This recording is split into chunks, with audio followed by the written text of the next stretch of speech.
পরীক্ষার সম্মুখীন করব। আর তোমাদের মধ্যে সত্যিকার মুজাহিদ, দৃঢ়তা অবলম্বনকারী কারা, আমি তা দেখব। এটা যেন আমি দেখে নিতে পারি, সেই জন্য আমি বিপদ এবং মুসিবতের মধ্যে তোমাদের ফেলব। ধৈর্যধারীদের উপরে আমার রহমত অবশ্যই থাকবে।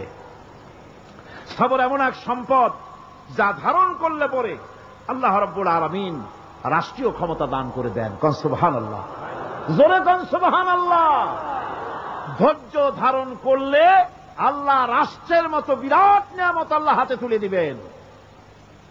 তার প্রমাণ কোরআন শরীফ আল্লাহ বলছেন, বনি ইসরাইলরা মিশর থেকে যখন বহিষ্কার হয়ে গেল, তাদের যখন পা রাখার কোনো জায়গা থাকলো না, বনি ইসরাইলরা মিশর থেকে যখন বহিষ্কার হয়ে গেল, এরপরে আল্লাহ পাক তারা যখন ধৈর্য অবলম্বন করল, আল্লাহ পাক তাদের ব্যাপারে বলছেন, ওয়া আওরাসনাল কওমাল্লাযীনা কানু ইউস্তাদআফুনা মাশারিকাল আরদি ওয়া মাগারিবাহা আল্লাতী বারাকনা ফিহা। আর তাদের স্থলে আমি নির্যাতিত লোকদেরকে প্রতিষ্ঠিত করলাম। পশ্চিম এবং উত্তরের তাদেরকে আমি পশ্চিম এবং পূর্বের উত্তরাধিকারী তাদেরকে বানায় দিলাম। বিরাট এলাকা তাদের হাতে আমি তুলে দিলাম। ওয়া তাম্মাত কালিমাতু রাব্বিকাল হুসনা আলা বানি ইসরাঈলা বিমা সাবারু। আর এভাবে করে আল্লাহ পাক তার কথাকে পূর্ণ করলেন বনি ইসরাইলদের উপরে। সবর এখতিয়ার করার জন্য, ধৈর্য ধারার কারণে আল্লাহ পাক রাষ্ট্রের মালিক তাদের বানাই দিলেন। যেরকম সুবহানাল্লাহ। সবর যদি করা হয়, তো যুদ্ধ যদি বাদে, যদি জিহাদ শুরু হয়ে যায়, আল্লাহ পাক বলেছেন ফেরেশতা দিয়ে সাহায্য করবে। যদি সবর থাকে তোমাদের, সবর থাকলে আল্লাহ কি দিয়ে সাহায্য করবেন? ফেরেশতা দিয়ে। কোরআনে কারীম বলছি, বালা ইন তাসবিরু ওয়া তাত্তাকু ওয়া ইয়াতুকুম মিন ফাওরিহিম হাযা ইউমদিদুকুম রাব্বুকুম বিখামসাতি আলাফিন মিনাল মালাইকাতি মুসাউমিমিন। হ্যাঁ, তোমরা যদি ধৈর্য অবলম্বন করো আর আল্লাহকে ভয় করে চলো, তাহলে এক্ষুনি আল্লাহ রাব্বুল আলামিন তোমাদের জন্য কাতারে কাতারে শৃঙ্খলাবদ্ধ ৫,০০০ ফেরেশতা দিয়ে তোমাদেরকে সাহায্য করবেন। সুবহানাল্লাহ। তোমাদেরকে ফেরেশতা দিয়ে সাহায্য করা হবে।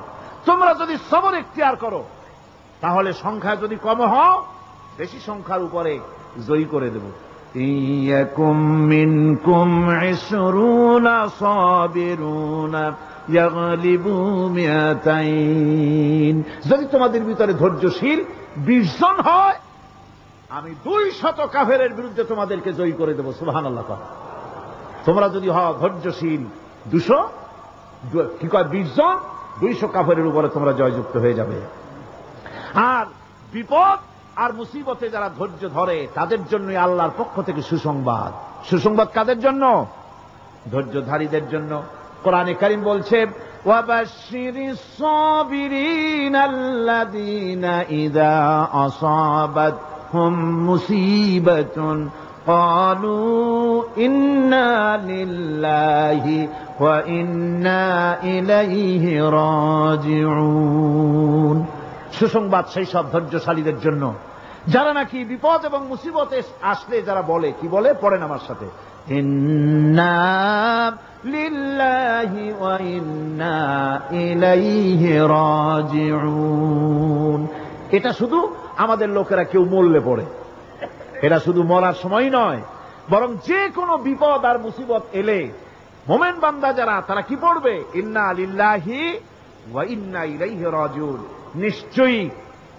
নিশ্চয়ই আমরা আল্লাহর জন্য এবং আমাদের সকলকেই আল্লাহর কাছে ফিরে যেতে হবে, প্রত্যাবর্তিত হতে হবে। সবরকারীদের জন্য রয়েছে জান্নাতের সুউচ্চ সম্মানের জায়গা। জান্নাতে সবচেয়ে সম্মানজনক জায়গা আল্লাহ রাব্বুল আলামিন ধৈর্যশালীদেরকে দান করবেন। কোরআনে কারীম বলছে, উলাইকা ইউজজাউনাল গুরফাতা বিমা সাবারু ওয়া ইউলাক্কাউনা ফিহা তাহিয়াতাও ওয়া সালামা। এরা হলো সেই সব লোক যাদেরকে প্রদান করা হবে বেহেশতের সুউচ্চ মঞ্জিল, কারণ তারা সবর এখতিয়ার করেছিল, তারা সবর করছিল, এই জন্য বেহেশতের সবচাইতে ভালো জায়গা তাদের দেওয়া হবে। কোন আলহামদুলিল্লাহ, জোরে কোন আলহামদুলিল্লাহ।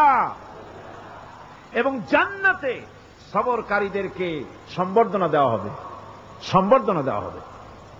খালিদিনা ফিহা হাসুনাত মুস্তাকাররান ওয়া মুকামা, চিরদিন তারা জান্নাতের ভেতরে বসবাস করবে এবং কতই না সুন্দর, কতই না উত্তম জায়গা সবরকারীদের জন্য আল্লাহ বেহেশতের মধ্যে রেখে যাবেন। জান্নাতে প্রবেশ করার সাথে সাথে চতুর্দিক থেকে ফেরেশতারা ছুটে আসবে সবরকারীদের জন্য।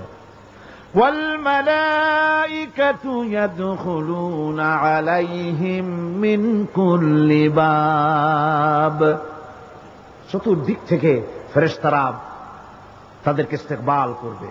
কি বলবে? সালামুন আলাইকুম বিমা সাবারতুম ফানি'মা উকবাদ-দার, তোমাদের প্রতি শান্তি বর্ষিত হোক, কারণ তোমরা পৃথিবীতে সবর অবলম্বন করেছিল। কতই না উত্তম জায়গা, কতই না সুন্দর জায়গা আল্লাহ রাব্বুল আলামিন সবরের বিনিময় তোমাদেরকে দান করেছেন। সুতরাং এই সবর হচ্ছে মুসলমানদের জন্য সবচেয়ে বড় নিয়ামত। আজ আমার তো মনে হয় পৃথিবীতে মুসলমানরাই সবচেয়ে বেসবর। ট্রেনে যাবে, বসা নিয়ে বেসবর, টিকিট নিয়ে বেসবর, বাসের মধ্যে বেসবর, বাজারে যাবে বেসবর, স্কুলে যাবে বেসবর, যেখানে যান সব জায়গায় আমরা বেশি অধৈর্য, ঠিক কিনা কর? সামান্য সামান্য জিনিস নিয়ে ঝগড়া করা, মারামারি করা, এই হচ্ছে আমাদের ট্র্যাডিশন। ধৈর্য অবলম্বন করতে হবে জীবনের সকল ক্ষেত্রে, এই ধৈর্য আমাদেরকে রক্ষা করতে হবে। এই ধরনের ধৈর্য যদি আমরা অবলম্বন করতে পারি, তাহলে আল্লাহ পাক বলছেন উলাইকাল্লাযীনা সাদাকু ওয়া উলাইকা হুমুল মুত্তাকুন, এরাই হলো ঈমানের দাবিতে সত্যবাদী। কোন আলহামদুলিল্লাহ। কারা কারা? না না, শুধু সবরকারী না, এই যে 10টা পয়েন্ট বলা হলো, কয়টা পয়েন্ট বলা হয়েছে? 10টি পয়েন্ট। সেই 10টি পয়েন্ট যারা পালন করবে এরা হলো ঈমানের দাবিতে সত্যবাদী, আর এরাই হচ্ছে প্রকৃতপক্ষের মুত্তাকি। আমরা মুত্তাকি বুঝি দাঁতে ছাতা, দাড়ি জাড়ি আশ্রয় না, জাব্বা জুব্বা গায়ে দিয়ে কোনো জায়গায় পড়ে থাকে, এটা বড় মুত্তাকি, খুব পরহেজগার। সালার চট্টর যদি পড়ে তাহলে তো আরো বড় পরহেজগার। জি, আর যদি কাপড় চোপড় মোটেও না থাকে তাহলে তো খাজা বাবা হয়ে গেল। নাউযুবিল্লাহি মিন যালিক। আর আল্লাহ বলছে মুত্তাকি কারে কয় শোনো, এরে কয় মুত্তাকি যাদের মধ্যে এই 10টা গুণ আছে। এই 10টি সত্য যদি সম্পাদন করতে পারি, যদি আমল করতে পারি, জীবন ধন্য হয়ে যাবে। সেই 10টি কথা আমি আবার